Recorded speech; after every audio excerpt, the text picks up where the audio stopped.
We are all bound up together in one great bundle of humanity, and society cannot trample on the weakest and feeblest of its members without receiving the curse in its own soul. These are the words of our own Black Unitarian ancestor, Frances Ellen Watkins Harper. She spoke them in 1866 in her rather scathing address to the 11th National Women's Rights Convention in New York City.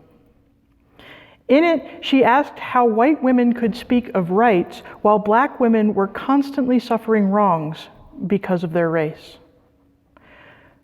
Harper was a member of both the AME and her own Unitarian church in Philadelphia. She was an educated woman who published essays, novels, and volumes of poetry starting at age 14. A few years earlier, around 1849, she'd written Bible Defense of Slavery. I'll read it for you now. Take sackcloth of the darkest dye, and shroud the pulpits round. Servants of him that cannot lie, sit mourning on the ground.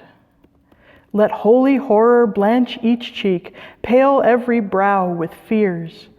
And rocks and stones, if ye could speak, ye well might melt to tears. Let sorrow breathe in every tone, in every strain ye raise. Insult not God's majestic throne with the mockery of praise. A reverend man, whose light should be the guide of age and youth, brings to the shrine of slavery the sacrifice of truth. For the direst wrong by man imposed, since Sodom's fearful cry, the word of life has been unclosed to give your God the lie. Oh, when ye pray for heathen lands and plead for their dark shores, remember slavery's cruel hands make heathens at your doors. Harper called out the hypocrisy of caring for Black folks abroad while allowing and excusing slavery at home in the States. She's speaking to the same disconnect that we as a denomination are now finally attempting to address with the eighth principle. The ways in which our stated values have failed to apply to Black, Indigenous, and people of color and other marginalized voices throughout our history. And I think this offers a hint of why she remained a member of both AME and Unitarian churches until her death in 1911. It's only my hypothesis, but I suspect that Harper was drawn to the activism of the Unitarian Church. But as a Black woman, she found real connection and real community in the AME church of her youth, a church that stressed collective liberation and affirmed in that struggle that we are all bound up together in one great bundle of humanity. Harper, I think, remained in the AME church because it best allowed her to combat the disconnection she felt, even with some of her fellow women's rights activists. She needed not just to act, but to relate.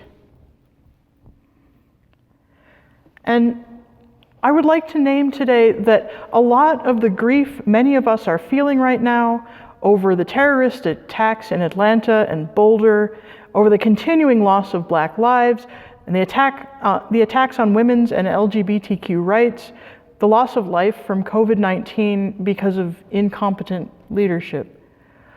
All of this amplified by social distance measures and physical separation.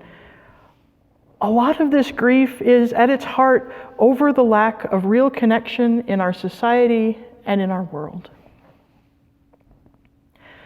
This lack of connection is not an accident. We live in a country that doesn't just thrive on disconnection. Its culture and its systems were built on disconnection in a process spanning several hundred years. When we talk about white supremacy or patriarchy or capitalism, we aren't just talking about politics. We're talking about systems that were specifically built to keep us from the deep connection and the divinity that our theology tells us we all share with each other, with the natural world, and with the divine. What happened in Atlanta and in Boulder was a direct result of that profound evil of disconnection, the polar opposite of the connection and love that we as human beings are meant to live into. Friends, we are so needed in a world that at this moment in time is in the throes of a dominant narrative that seeks to divide us. A binary that brooks no in-betweens, no deviations or uniquenesses, that would separate us into male and female, gay and straight, black and white, would erase our complex identities for the purposes of concentrating power and resources in the hands of a few, while justifying the needless suffering of the rest by labeling them as not enough. This is an illusion. We know that we are all interconnected. Interconnection is the reality. We are right now each connected in an interdependent web of existence that does not allow for separation. And so the truth we offer the world as Unitarian Universalists is that we are already bound up as one. We are already, all of us, part of one another. This is spiritual and physical reality, whether it's our Universalist theology that insists on our common destiny in this lifetime, or a 20th century understanding of quantum physics, wherein we are all literally, physically entangled with one another at the most basic subatomic level. In The Oversoul, Ralph Waldo Emerson speaks of something beyond the senses. He says, "The influence of the senses has, in most men, overpowered the mind to the degree that the walls of time and space have come to look real and insurmountable. And to speak with levity of these limits is, in the world, the sign of insanity. Yet time and space are but inverse measures of the force of the soul." I'll read that again. Time and space are but inverse measures of the force of the soul. And so the pain we find in our present circumstances is that so many can't or won't see the sacred bonds of love and existence that link us. We've bought into the specific lies of our time that reinforce the notions that name our individual expressions of the divine, our uniqueness, as separateness. And it is our lot as Unitarian Universalists to sit with this very real pain and to honor it. But the hope of our faith lies in that the boundaries that are supposedly dividing us, they are the illusion. Beloveds, I tell you today that we are so needed in the world because our hearts are breaking. Because we know that we can be, and we are, so much more together. We are so much more together. And our Unitarian Universalist faith gives us the template for recognizing, realizing, and repairing those bonds. In our theology of covenant, we know that we will not always be perfect together. Covenant is necessary because we screw up again and again and find our way back to one another. Because a state in which we recognize each other as expressions of the divine is our natural state. Friends, in discussing the forces of division we face, I've often heard it said that Unitarian Universalism doesn't have a theology of liberation. This is not true. Our Unitarian Universalist ancestors have preached liberation from the start. Our Universalist ancestors rejected these false binaries in their rejection of eternal damnation.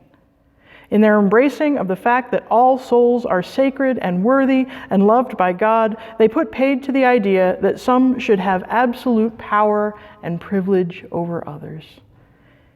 It's time for us to live into this theology in our communities and in our congregations. And that means leaning into connection with the marginalized voices in our community, those divine voices whose divinity has so long been denied and denied expression. Now, if you're anxious or scared at the sheer amount of work we need to do, you're not alone. If you're uncertain about what to do next, where to find your hope, now is the time to lean into the connections with your UU community, with our shared divinity. So, as we as a denomination move towards greater commitment to dismantling white supremacy, I've begun encountering more and more questions about the proposed 8th UU principle. I know you've been studying it, and I'll read it for you again. It says, "We, the member congregations of the Unitarian Universalist Association, covenant to affirm and promote journeying toward spiritual wholeness by working to build a diverse, multicultural, beloved community by our actions that accountably dismantle racism and other oppressions in ourselves and our institutions." So recently I was asked by a woman why that phrase, journeying toward spiritual wholeness, was included in the language of the 8th principle. "Isn't it kind of wishy-washy?" she asked. "The rest of the principles use stronger, more active words." My answer to that was, and still is, that the language comes straight out of Black and brown theologies of liberation, where spiritual wholeness has always been tied up in collective physical and spiritual freedom, where affirming our spiritual wholeness as BIPOC communities has always been a radical and revolutionary act. Friends, what I want you to realize is that this is no less applicable here at First Unitarian. As Reverend Mike reminded us last week, our collective spiritual wholeness, our living into the interconnectedness of all creation, depends, regardless of your race, on dismantling white supremacy culture in our communities and our ways of being in the world. And so, as you here at First Unitarian move toward adopting the 8th principle, I would invite you to experience that phrase, journeying toward spiritual wholeness, as an invitation. As you may have heard, I now serve as the minister of the Mountaintop, a new Black, Indigenous, and people of color UU community, a ministry that's supported by several of our Colorado UU communities, including First Unitarian. At the Mountaintop, we are building a community and ways of being together that stress our stories and our collective liberation. If you are a person of color, I would invite you to visit the Mountaintop and experience our community. And some of you non-BIPOC folks were able to witness this community begin to come together in the UU BIPOC speaker series last fall, to coalesce around some shared experiences, to offer one another love, understanding, and support, and to find new ways of being in relationship that are outside the bounds of white supremacy culture. I've even heard a twinge of envy from a few white congregants who wish they also had such a space. Well, here's your chance. As part of the Mountaintops ministry, I'm also in charge of programming for the UUs for Racial Justice. And this summer, UURJ will be hosting an anti-racism engagement series open to all members of all the participating UU communities, designed to build relationship among Colorado UU congregations and community members.